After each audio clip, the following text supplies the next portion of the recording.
Tahukah Anda, otak merupakan bagian tubuh yang paling penting bagi manusia? Sekarang angkat tangan Anda dan letakkan pada dahi. Tepat di situ, ada bagian otak yang paling istimewa. Bagian itu disebut prefrontal cortex atau disingkat PFC.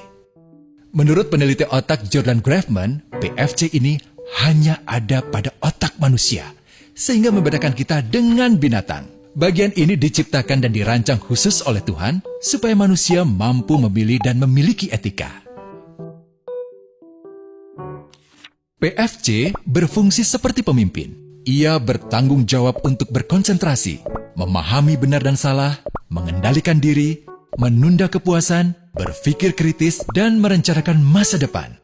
PFC adalah pusat pertimbangan dan pengambilan keputusan. PFC inilah yang membentuk kepribadian dan perilaku sosial. Sayangnya, PFC adalah bagian otak yang paling mudah mengalami kerusakan.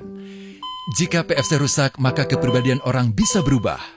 Rusaknya PFC bisa disebabkan oleh benturan fisik, bisa juga oleh zat kimia, seperti narkotika, psikotropika, dan zat adiktif atau nafsa.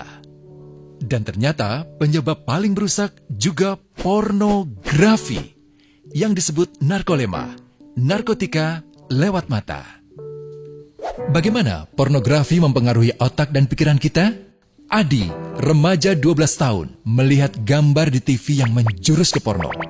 Awalnya, ia merasa kaget dan jijik. Ini karena sistem limbik di otak Adi menjadi aktif. Sistem limbik mengatur emosi juga keinginan makan, minum, dan berhubungan seksual. Sistem limbik ini kemudian mengaktifkan zat kimia otak bernama dopamin. Dopamin memberi rasa senang, penasaran, sekaligus kecanduan. Zat ini juga aktif jika orang mengkonsumsi nafsa. Oleh karena itu, sifat candu pornografi sama dengan sifat candu nafsa. Otak akan mengingat apa yang membuat Adi senang dan bagaimana ia memperolehnya. Jika Adi mendapatkan pembinaan akhlak, etika yang baik, dan patuh pada norma sosial, dorongan melihat pornografi, meskipun menyenangkan, akan ia abaikan.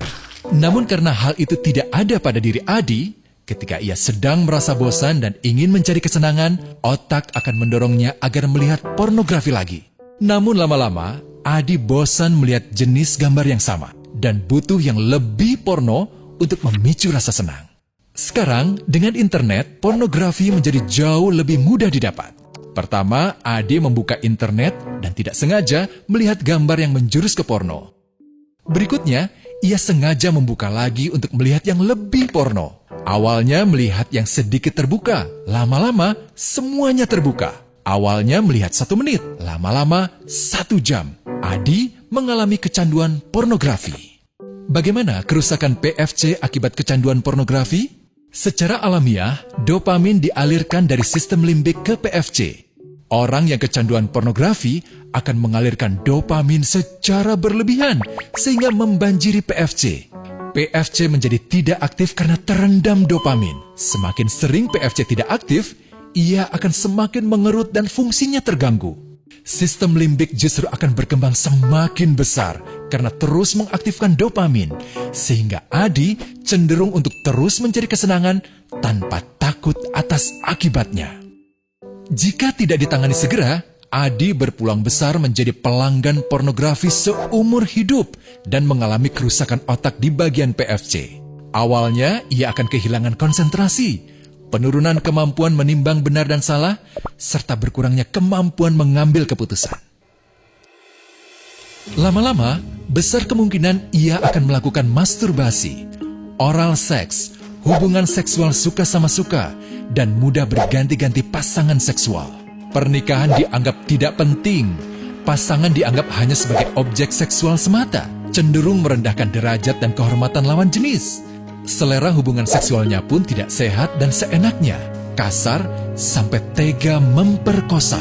Manusia jadi tidak ada bedanya dengan binatang. Inilah dampak yang terjadi akibat kerusakan PFC. Ahli bedah otak Donald Hilton Jr. mengatakan, jika difoto menggunakan alat magnetic resonance imaging, otak yang rusak akibat pornografi memperlihatkan hasil yang sama dengan otak yang rusak karena kecelakaan. Ia juga mengatakan, Berbeda dengan dampak nafsa yang merusak otak di 3 bagian, pecandu pornografi yang sudah melakukan hubungan seks dengan anak-anak mengalami kerusakan otak di 5 bagian.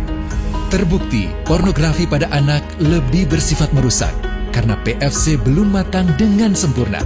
Tapi untungnya, otak anak yang belum sempurna ini masih mudah dibentuk.